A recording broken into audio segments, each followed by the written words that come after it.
Dear viewers, despite a positive FTA with Europe, Indian markets are on a weak footing and vary off Trump's 500% threat.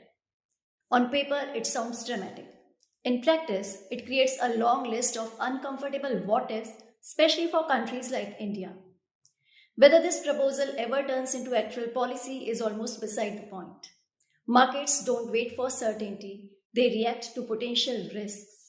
And this headline has injected a fresh dose of it, especially for export oriented businesses. We are living in a world where geopolitics can change the investment landscape overnight, sometimes with nothing more than a speech or a headline.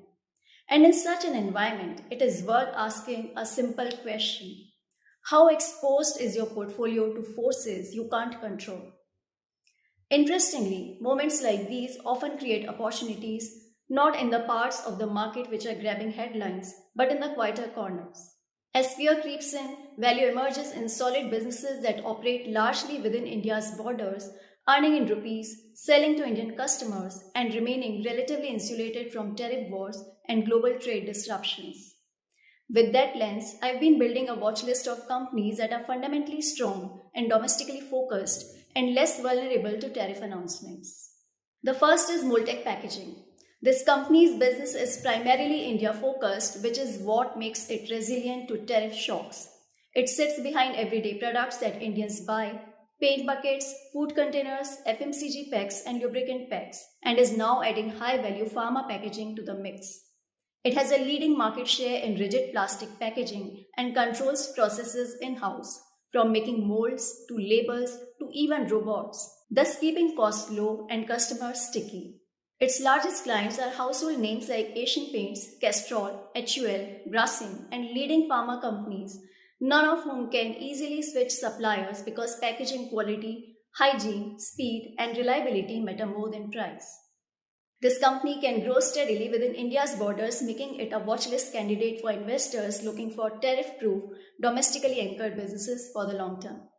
The second is Cera Sanitaryware, a classic India consumption story that plays out inside domestic homes, newly built or renovated, largely insulated from global tariff disruptions and shocks.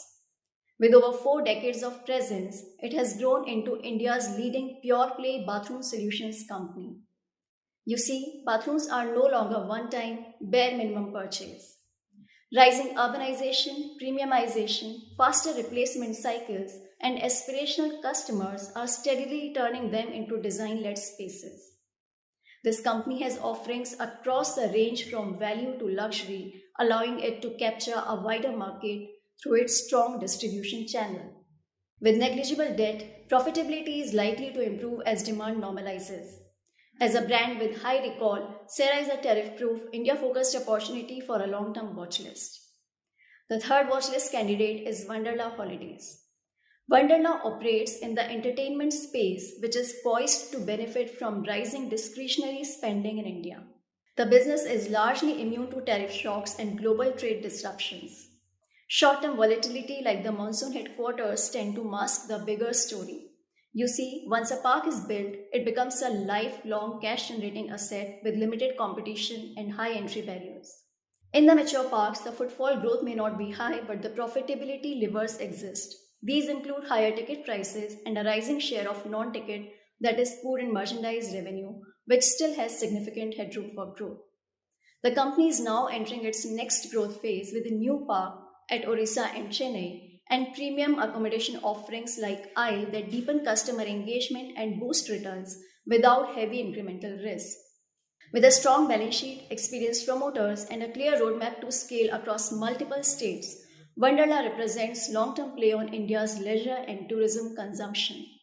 Do note that this video is not a call to action on any of the stocks, nor it shares a view.